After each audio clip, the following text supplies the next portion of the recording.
नमस्कार, मैं हूं राघवेंद्र दुबे। आज बात करेंगे कि अयोध्या में राम मंदिर निर्माण चल रहा है और 22 जनवरी को राम मूर्ति की प्राण प्रतिष्ठा की जाएगी। चारों तरफ खुशी का माहौल है, खूब प्रचार प्रसार हो रहा है और सबको खुशी हो भी क्यों ना, क्योंकि भगवान राम का मंदिर जो सबके आराध्य हैं, बहुत वर्षों के बाद बना। सुप्रीम कोर्ट का एक निर्णय हुआ, उस निर्णय के आधार पर जो विवाद बहुत सारे वर्षों से चल रहा था उसका समापन हुआ और अब जो तारीख आई तो 22 जनवरी को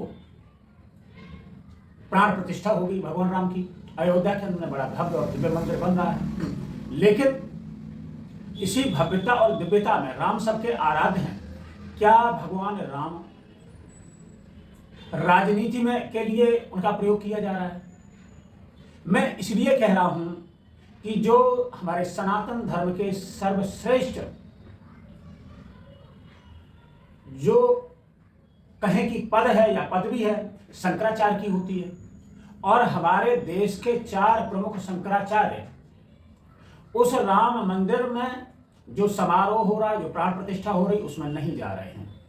उन्होंने वह अनुरोध ठुकरा दिया है और उन्होंने उसका कारण भी बताया कि उन्होंने कहा कि मुझे खुशी है और मुझे कोई अयोध्या से दिक्कत नहीं है, मुझे राम जी से दिक्कत नहीं है, लेकिन चूंकि यह जो पूरा कार्यक्रम है और जो प्राण प्रतिष्ठा की जा रही है वह धर्म सम्मत नहीं है, न्याय संगत नहीं है, शास्त्रोक्त विधि से नहीं हो रही है, इसलिए वह वहां पर जाना उचित नहीं समझते। 1,97,49,124 वर्षों की हमारी श्रीमन नारायण से लेकर अब तक की गुरु परंपरा है। श्रीमद् भगवद गीता के 8वें अध्याय के अनुशीलन से यह तथ्य निकला। श्रीमन नारायण से 10वें स्थान पर आदि शंकराचार्य हुए। आदि शंकराचार्य के बाद मेरा 145वां स्थान है। श्रीमन नारायण से 155वां स्थान है। स्थान तो 155वां ही है, लेकिन वर्ष की दृष्टि से अंकन करें तो 1,97,49,124 वर्षों की हमारी गुरु परंपरा है। 1000 मोदी आकर के भी फूंक मारे, हिला डुला नहीं सकते। आपको राम मंदिर का आमंत्रण मिला? कोई आया था कि आप एक व्यक्ति को लेकर जा सकते, मुझे क्या जरूरत है जाके प्रधानमंत्री को हाथ जोड़ने की जरूरत क्या है? वहां जाकर शंकराचार्य का क्या स्थान होगा? अगर मैं पहुंच ही जाऊंगा तो मोदी जी का क्या स्थान होगा? विचार नहीं तो ये समझ गए। मैं पहुंच जाऊंगा तो मोदी जी का क्या स्थान होगा, या मोदी जी का स्थान होगा तो शंकराचार्य को क्या देगा? ऐसे ऐसे कर लेंगे और मुझे क्या जरूरत है? जब आप 22 को जाएंगे अयोध्या? 22 तारीख को अयोध्या जाएंगे जनवरी? मैंने कह दिया नहीं जाऊंगा, मेरा कार्यक्रम पहले से बना हुआ आगे। अयोध्या से मुझे परहेज नहीं है, राम जी से मुझे परहेज नहीं है, समझ गए ना। अयोध्या में जाता रहता हूँ, लेकिन उस उत्सव में मेरा सम्मिलित होना उचित भी नहीं, क्योंकि उनका काम है कि जहां वह जाएं वह कार्य जो है शास्त्रोक्त विधि से हो। शंकराचार्य ने यह भी कहा कि शास्त्रों ने हमें राम जी के बारे में बताया, भगवान के बारे में हमें शास्त्रों से ज्ञात हुआ, और अगर हम उन शास्त्र सम्मत कोई कार्य नहीं करेंगे तो वह ठीक नहीं होगा। और हम ऐसी जगह बिल्कुल भी नहीं जा सकते हैं जहां हम केवल एक तमाशबीन बने रहें और ताली बजाते रहें। निश्चलानंद जी ने, जो पुरी के शंकराचार्य हैं, उन्होंने तो यहां तक कहा कि हम इसलिए नहीं जाएंगे कि वहां पर हम जाकर के एक दृष्टा बने रहें और प्रधानमंत्री जी मोदी जी उसका प्राण प्रतिष्ठा कराएं और कार्य कराएं, और उन चीजों में जो शास्त्र सम्मत नहीं है हम वहां ताली बजाने के लिए नहीं जाएंगे। कि रामानंद जो संप्रदाय है उसका अगर ये मंदिर है तो चंपत राय वहां पर क्यों है? वहां पर और दूसरे लोग क्यों हैं? फिर ये लोग हटें और हट करके रामानंद संप्रदाय को सौंपें, प्रतिष्ठा के पहले सौंप दें। रामानंद संप्रदाय के लोग ही वहां प्रतिष्ठा करेंगे, हमें मंजूर है। हम एंटी मोदी नहीं है, लेकिन हम एंटी धर्मशास्त्र भी नहीं होना चाहते। अब देखिए बात यह है, ये कब कहा उन्होंने? कल वक्तव्य आ गया। हाँ, चारों शंकराचार्य वहां पर नहीं जा रहे हैं। कारण क्या है, क्यों नहीं जा रहे हैं? किसी राग द्वेष के कारण नहीं, बल्कि शंकराचार्यों का यह दायित्व है कि वो शास्त्र विधि का पालन करें और करवाएं। अब वहां पर शास्त्र विधि की उपेक्षा हो रही है। सबसे पहली उपेक्षा क्या है कि मंदिर अभी पूरा बना नहीं और प्रतिष्ठा की जा रही है। कोई ऐसी परिस्थिति नहीं है कि अपने को अचानक कर देना पड़े। देखो, किसी समय 22 दिसंबर की रात को वहाँ पर मूर्तियाँ रख दी गई थी। वो एक परिस्थिति थी कि रात को 12 बजे जाकर के घुस करके रख दिया रामचंद्र दास परमहंस आदि लोगों ने, उस समय के जो वहाँ के कलेक्टर थे नैयर साहब के सहयोग से।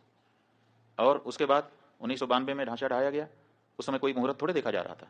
उस समय जैसी परिस्थिति थी उसी में आनंद फानंद में तंबू तान करके भगवान की मूर्ति गायब हो गई थी। उसको फिर उनके राजा साहब के घर से उनके दादी जी की मूर्ति मांग करके उसको ला करके रख दिया गया। उसकी पूजा होती रही। किसी ने प्रश्न उठाया? किसी शंकराचार्य ने नहीं प्रश्न उठाया कि भाई ये क्यों किया जा रहा है, मुहूर्त नहीं है, क्योंकि उस समय परिस्थिति थी। लेकिन आज ऐसी कोई परिस्थिति नहीं है कि हमको जरूरी हो गया कि आज 22 तारीख को ही कर दें। आज तो हमारे पास पूरा मौका है, हम अच्छे से बना करके प्रतिष्ठा कर सकते हैं। लेकिन फिर भी अधूरे मंदिर में प्रतिष्ठा कर दी जा रही है, तो ये हम कैसे स्वीकार कर लें? ये हमको कहना ही पड़ेगा पूछे जाने पर कि ये ठीक नहीं है। अब यही हम कह रहे हैं तो हमको कहा जा रहा है कि ये लोग तो विरोधी हैं, एंटी मोदी हैं। इसमें एंटी मोदी की क्या बात है? हम एंटी मोदी नहीं है, लेकिन हम एंटी धर्मशास्त्र भी नहीं होना चाहते। धर्मशास्त्र के अकॉर्डिंग ही हम स्वयं चलना चाहेंगे और अपनी जनता को भी चलाना चाहेंगे, क्योंकि हमको धर्मशास्त्र से पुण्य पाप का बोध होता है। राम है ये किसने हमको बताया? हमारे धर्मशास्त्र ने हमको बताया। राम की पूजा करने से तुम कृतकृत्य होगे, ये किसने हमको बताया? ये राम ने हमको बताया। इसलिए उसी शास्त्र से, जिस शास्त्र से हमने राम को जाना, उसी शास्त्र से उनकी प्रतिष्ठा की विधि भी हम जानते हैं और उसी अनुसार हम करना हमारी बाध्यता है। तो इसलिए कोई भी शंकराचार्य 4 शंकराचार्यों में से वहां नहीं जा रहा है। अब जब ये बात सार्वजनिक हुई है तो अब इसको काउंटर करने के लिए वो ये चंपत राय जी कह रहे हैं कि शंकराचार्यों की यहाँ जरूरत नहीं है, क्योंकि ये तो रामानंद संप्रदाय के लोगों का स्थान है। तो सवाल ये है कि रामानंद जो संप्रदाय है उसका अगर ये मंदिर है तो चंपत राय वहां पर क्यों है, ये हमको बताएं। फिर वहां नृपेंद्र मिश्रा क्यों है? फिर वहां पर वो राजा साहब क्यों है? फिर वहां पर वो चौपाल क्यों है जो भाजपा का पटना का चुनाव लड़ने वाला व्यक्ति है? वहां पर और दूसरे लोग क्यों हैं? फिर ये लोग हटें और हट करके रामानंद संप्रदाय को सौंपें, प्रतिष्ठा के पहले सौंप दें। रामानंद संप्रदाय के लोग ही वहां प्रतिष्ठा करेंगे, हमें मंजूर है। ट्रस्ट में सारे लोग त्यागपत्र दें। रामानंद संप्रदाय के जो साधु महात्मा हैं, रामानंद संप्रदाय के जो आचार्य हैं, उनको ट्रस्ट को जिम्मेदारी सौंपी जाए और वो लोग प्रतिष्ठा करें। हम स्वागत करेंगे चंपत राय जी की इस बात का, हमें कोई दिक्कत नहीं होगी। हमें दिक्कत इस बात की है कि साधु संतों को हटा करके ये कार्यकर्ता लोग वहां पर बैठे हैं और साधु संतों में भेद डालने की बात कर रहे हैं। जब चंदा ले रहे थे उस समय क्यों नहीं ये घोषित किया कि रामानंद संप्रदाय का मंदिर है, रामानंद संप्रदाय के लोग देते? उस समय तो आपने पूरे देश के सनातन धर्मियों से लिया, उस समय हम लोगों से भी चंदा लिया। जब शंकराचार्य जी का मंदिर नहीं है तो शंकराचार्य से चंदा क्यों स्वीकार किया आपने? उस समय ये स्पष्टता क्यों नहीं की? आपने पूरे देश से, हर हिंदुस्तानी से, हर राम भक्त से, वो किसी भी संप्रदाय का हो, उससे चंदा लिया और उस चंदे के ऊपर आप ट्रस्टी बन करके बैठे और बैठने के बाद अब कह रहे हैं कि ये रामानंद संप्रदाय का मंदिर है। ये अनैतिक है। और अगर आप ये कह रहे हैं हमको बड़ी प्रसन्नता है, बिल्कुल सही, रामानंद संप्रदाय हमारा है। इसलिए चंपत राय जी, अगर आप में थोड़ी भी नैतिकता बची हुई है तो त्यागपत्र दीजिए और रामानंद संप्रदाय के साधुओं को ट्रस्ट सौंपिए। हम बहुत खुश होंगे, आपका भी धन्यवाद करेंगे और रामानंद संप्रदाय के लोग तो उनका तो है ही है, कोई बात ही नहीं है।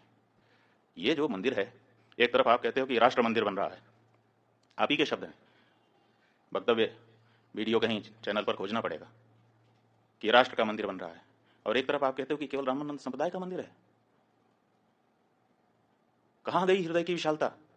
क्या राम जी के इस मंदिर में, जिसके लिए 500 सालों तक सबने संघर्ष किया है, जिसके लिए शंकराचार्य जी ने पैरोकारी की है, आप तो आए नहीं कोर्ट में लड़ने के लिए, और अब आप वहां पर बैठ करके इस तरह से भेदभाव, सनातन धर्म के अंदर, हिंदू धर्म के अंदर भेदभाव डालने की कोशिश कर रहे हैं। नहीं, ये गलत है। ये मंदिर समस्त सनातन धर्मियों का है, ये मंदिर समस्त हिंदुओं का है।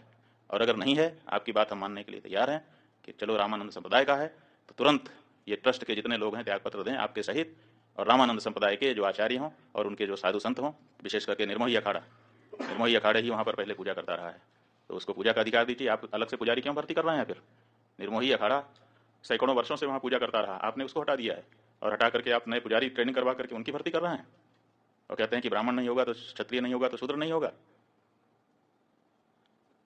आप निर्मोही अखाड़े को पूजा सौंपिए, व्यवस्था रामानंद संप्रदाय को सौंपिए, हमको स्वीकार है। 4 शंकराचार्यों को हम समझते हैं, हमारा अनुमान है कि उनको प्रसन्नता होगी, लेकिन कृपा करके इतने बड़े काम में इतनी छोटी बात मत कहिए। चंपत राय जी बड़ी जगह पे बैठे हैं, बहुत छोटा मत बनिए। नारायण। रामनवमी को भी इसका उद्घाटन किया जा सकता था, और किस पंचांग के अनुसार किस धर्मशास्त्र के अनुसार आधे अधूरे मंदिर का निर्माण किया जा रहा है?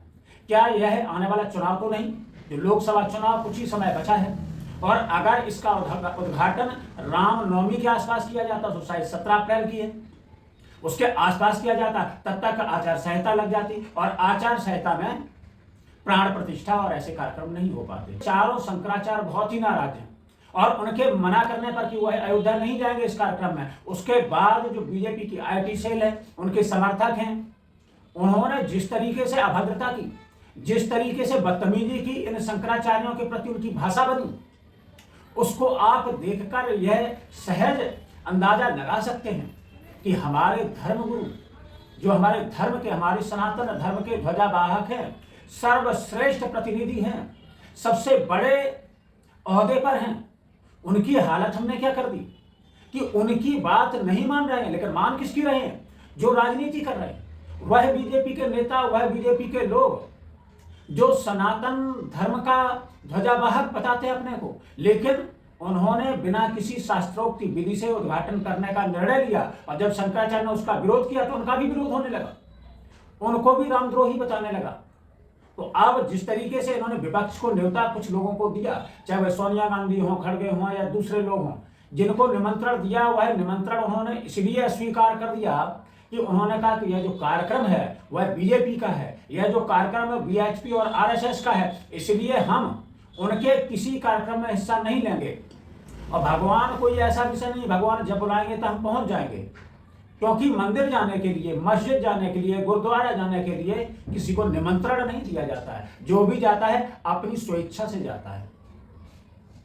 और जब कांग्रेस ने भी इस पर पलटवार किया है, कांग्रेस ने बाकायदा प्रेस कॉन्फ्रेंस की, प्रेस कॉन्फ्रेंस करके पवन खेड़ा ने बीजेपी पर तमाम आरोप लगाए कि वह किस तरीके से मंदिर पर राजनीति कर रही, भगवान राम पर राजनीति कर रही है, जो सबके आराध्य है उन पर राजनीति हो रही है।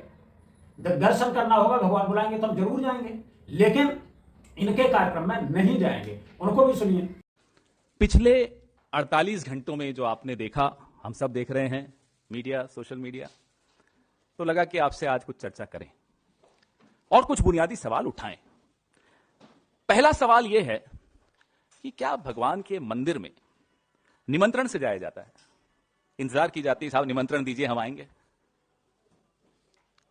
यह ऐसा सवाल है, और वो मंदिर हो, मस्जिद हो, गुरुद्वारा हो, गिरजाघर हो, क्या हम निमंत्रण की इंतजार करेंगे और निमंत्रण नहीं आए तो नहीं जाएंगे? और किस तारीख को किस श्रेणी का व्यक्ति मंदिर में जाएगा, यह कौन तय करेगा? राजनीतिक दल तय करेगा? ये कभी सुना है आपने कि एक राजनीतिक दल तय करेगा कि मैं अपने भगवान से मिलने कब जाऊं और मैं जाऊं या ना जाऊं, सुप्रिया जी जाएं या ना जाएं? मंदिर में न किसी को बुलाया जाता है, कम से कम इंसान द्वारा तो नहीं बुलाया जाता, और न किसी को रोका जाता है।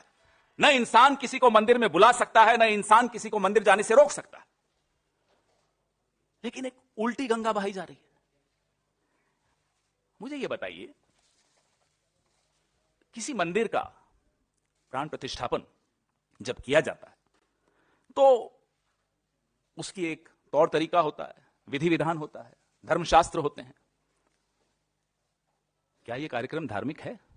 अगर यह कार्यक्रम धार्मिक है तो क्या विधि विधान से हो रहा है, धर्मशास्त्र से कुछ किया जा रहा है? अगर यह कार्यक्रम धार्मिक है तो शंकराचार्य, चारों पीठों के हमारे शंकराचार्य, क्या उनकी सलाह से, उनकी देखरेख से इस कार्यक्रम का स्वरूप तय किया जा रहा है? चारों शंकराचार्य, चारों पीठ स्पष्ट रूप से कह चुके हैं कि एक अधूरे मंदिर की प्राण प्रतिष्ठापन नहीं की जा सकती। अगर यह कार्यक्रम धार्मिक नहीं है तो यह कार्यक्रम राजनैतिक है। एक राजनीतिक दल, अभी यहां आने से 5 मिनट पहले एक प्रवक्ता उनका ट्वीट करता है, बीजेपी का पूरा फुल फॉर्म, जिसको जोड़ता है सीधा सीधा उस दिन 22 तारीख से।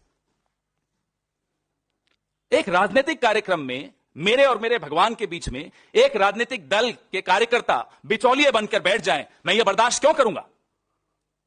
I do not need a middle man between me and my God. इससे ज्यादा बड़ा पाप नहीं हो सकता। इसके बाद सुप्रिया सिंह ने थे कांग्रेस की नेता, उन्होंने भी पलटवार किया। उन्होंने किस तरीके से आरोप लगाए, आप उनको सुने। और रामायण, क्योंकि भगवान राम की बात हो रही है, तो रामायण की सबसे बड़ी सीख तो यह है, दैहिक दैविक भौतिक तापा, राम राज नहीं कहूं व्यापा। 44% बेरोजगारी की दर आई है कल 20 से 25 साल के युवाओं में। तो राम राज्य में तो उनको एम्प्लॉयमेंट मिलना चाहिए, उस पर चर्चा होनी चाहिए। उस चर्चा से बचे रहिए, इसलिए विभत्स राजनीतिकरण चीजों का करते रहिए। राम राज में तो नहीं है कि आदिवासी के सिर पर आप पेशाब करिए। राम ने तो शबरी के बेर खाए थे। तो असलियत यह है कि धार्मिक अनुष्ठानों का काम जो हमारे साधु संत समाज, हमारे शंकराचार्यों को करना चाहिए, वो अब भाजपा ने उसका बीड़ा उठा लिया है। तो उससे लोग आहत हैं, आक्रोशित हैं, लेकिन वो लोग आखिर यह विवाद उपजा क्यों? शंकराचार्यों को निमंत्रण दिया गया, निचलानंद जी को, जो पुरी के शंकराचार्य हैं, विद्वान व्यक्ति हैं, शास्त्रों के ज्ञाता हैं, उन्होंने वहां जाने से मना कर दिया। उन्होंने कहा कि हम तमाशबीन नहीं बनना चाहते हैं। इसके बाद उनके मना करने के बाद ऐसा लगा कि ये शंकराचार्य जो हैं, ये हिंदू विरोधी हैं, ये धर्म विरोधी हैं, ये राम विरोधी हैं। इसलिए उनको भी आईटी सेल द्वारा अपशब्दों की उन पर बौछार हो गई। निचलानंद सरस्वती ने कहा कि विधिवत प्रतिष्ठा न हो तो मूर्त में भूत पिशाच प्रतिष्ठित हो जाते हैं। प्राण प्रतिष्ठा, मूर्ति प्रतिष्ठा खिलवाड़ नहीं है, इसमें दर्शन, व्यवहार और विज्ञान तीनों का एकत्व है। बहुत बड़ी बात उन्होंने कही कि तीनों का इसमें एकत्व है। इसके बाद जब बीजेपी के नेताओं द्वारा उन पर कटाक्ष होने लगे, आईटी सेल उन पर हमला करने लगी, तो उन्होंने क्या कहा वो भी सुन लें। पुरी के शंकराचार्य जी ने कहा कि अगर कोई इस गद्दी से के साथ खिलवाड़ करने की कोशिश करेगा, कितना भी बलवान हो वह सुरक्षित नहीं रहेगा। मैं जनता को भड़काता नहीं, लेकिन जनता हमारी वाणी का अनुगमन करती है। उन्होंने सीधा सीधा सत्ता पर हमला किया। उन्होंने ये भी कहा कि लोकमत भी हमारे साथ है, शास्त्र मत भी हमारे साथ है, साधु मत भी हमारे साथ है। तो हमने संकेत किया है कि हम हर तरह से बलवान हैं, कोई हमें दुर्बल न समझे। उन्होंने कहा कोई मुझे दुर्बल न समझने की कोशिश करे।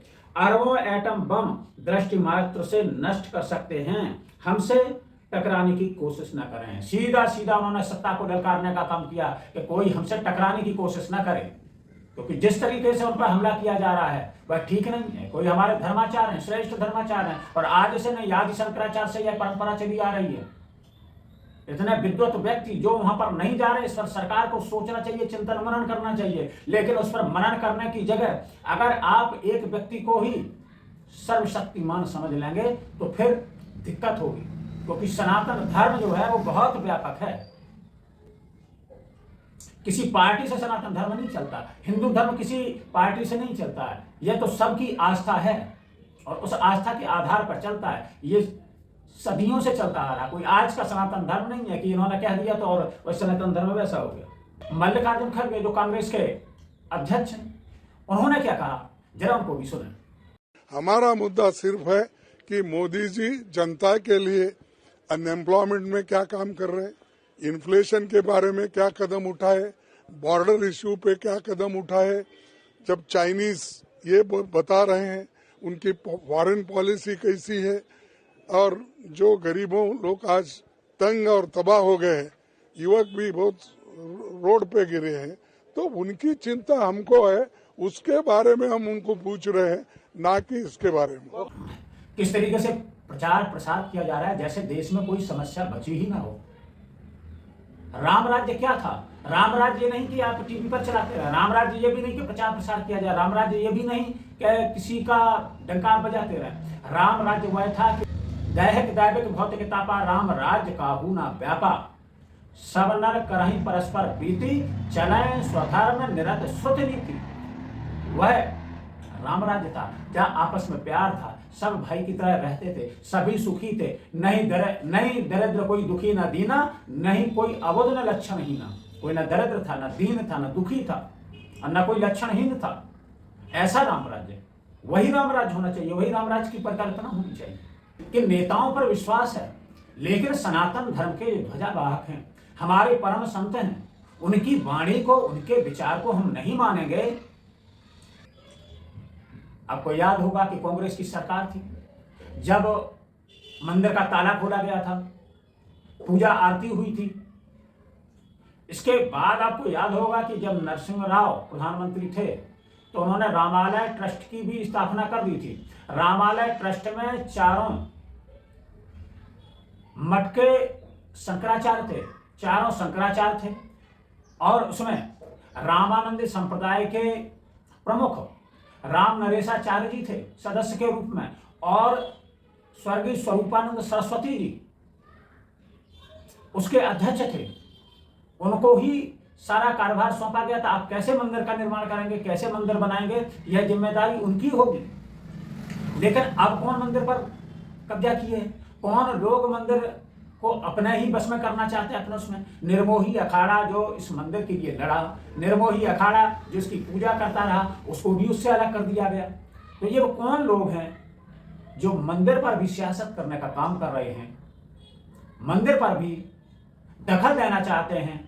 जहां संतों का दखल होना चाहिए, जहां साधुओं का दखल होना चाहिए, वहां पर अगर राजनीति वहां दखल देगी तो फिर क्या स्थिति होगी और सनातन किस ओर जाएगा।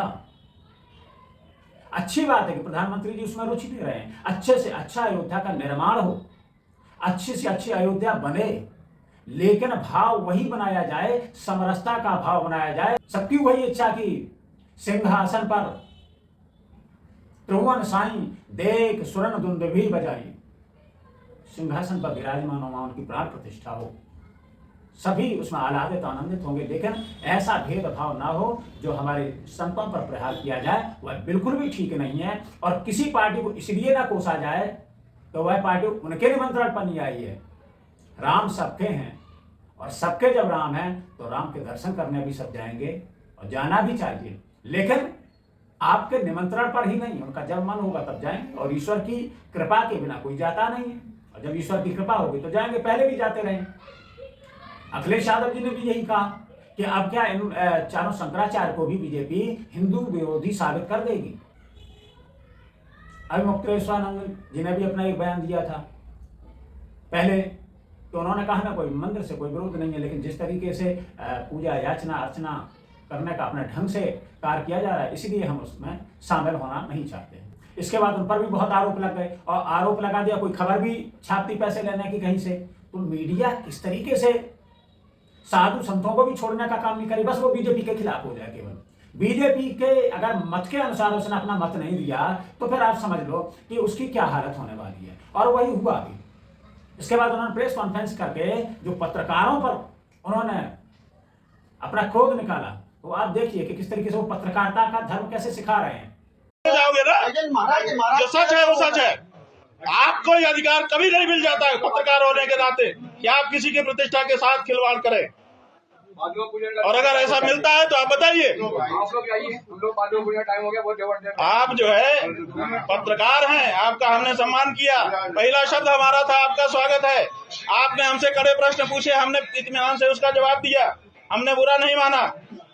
लेकिन और बिना जाने, हमको पता भी नहीं था कि कौन है कौन नहीं है, लेकिन आप किसी की प्रतिष्ठा से इस तरह से खिलवाड़ करेंगे और कहेंगे हम पत्रकार हैं। तो हमने बहुत पत्रकार देख लिए, बड़े बड़े पत्रकारों की हालत देख ली। क्या बात करते हो आप? केवल पत्रकार होने से आपको लाइसेंस नहीं है कि ब्लैकमेल करें किसी को, किसी की प्रतिष्ठा से खिलवाड़ करें। आपने छापा कैसे? इसका जवाब जब हम पूछ रहे हैं तो कोई कुछ नहीं बोल रहा है, कह रहा है पत्रकार बिरादरी होती है। ऐसी कैसी बिरादरी होती है? और अगर ऐसी बिरादरी होती है तो थू है ऐसी बिरादरी पर। करो जितना विरोध करना हो हमारा। पत्रकार हो इसका मतलब ये थोड़े है कि आप कुछ भी छाप दोगे। 5 लाख रुपया लेकर के तृप्त हो गए, ऐसा शब्द आपके अपने शंकराचार्य के लिए छापते हो आप। और जब आपसे पूछता है शंकराचार्य तो आप उसका स्पष्टीकरण नहीं दे पाते हो। कहां से पता चला कि 5 लाख रुपया किसने दिया, कहां दिया, कब दिया? बताओ ना। ये बहुत गलत बात है भैया। पत्रकार बंधु, आपकी प्रतिष्ठा इसी में है कि आप सच छापें। आप आईना हो, आप पक्ष नहीं हो, आप किसी का विरोध नहीं कर सकते, आप किसी का समर्थन नहीं कर सकते। आप आईने की तरह जो है उसी को दिखाओ, तब तो आप पत्रकार हो। और अगर आप पक्ष विपक्ष लेते हो तो आप पत्रकार नहीं हो, आप कुछ और हो। इसलिए पत्रकार होने का पहले संकल्प करना पड़ता है कि मैं पत्रकार हूं, मैं आईने की तरह रहूंगा, जो सच होगा वो दिखा दूंगा, उसमें भी विचार करूंगा कि समाज में कोई विक्षोभ ना उत्पन्न हो जाए, उतना विचार करते हुए मैं सच को दिखाऊंगा। ये आपका कर्तव्य है। तो आपको अपने कर्तव्य पर रहना होगा, तभी आपका सम्मान कोई भी कर सकेगा, हम भी कर सकेंगे। और अगर इस तरह की लाइन कोई छापेगा और अगर हम उससे पूछेंगे तो वो कहेगा कि मैं बहिष्कार करता हूं, और कोई अगर खड़ा होकर के कहेगा कि मैं पत्रकार बिरादरी का हूं, तो भैया आपकी बिरादरी अगर एक 22 तारीख को राम मंदिर में प्राण प्रतिष्ठा होनी है। ये प्राण प्रतिष्ठा हर्षोल्लास के माहौल में हो और कोई इसी तरीके से कुतार्क ना हो, बीजेपी उसका राजनीतिक फायदा लेने की कोशिश ना करे। सभी मिलकर के प्रसन्न होंगे, सभी आनंदित होंगे, क्योंकि राम तो सभी के आराध्य हैं, कण कण में जो व्याप्त हैं। राम ही केवल प्रेम प्यारा, जान ले जो जानन हारा। और ईश्वर तो प्रेम से प्रकट होने वाले हैं। हरि व्यापक सर्वत्र समाना, प्रेम ते प्रकट हूं मैं जाना। ऐसे भगवान राम सबको सद्बुद्धि दें, सबको सदमार्ग दिखाएं, यही कामना करते हैं। फिर मिलेंगे किसी नए मुद्दे के साथ, तब तक के लिए दीजिए इजाजत। आप हमारे चैनल को सब्सक्राइब करना, लाइक करना और शेयर करना ना भूलें। जय हिंद, जय भारत।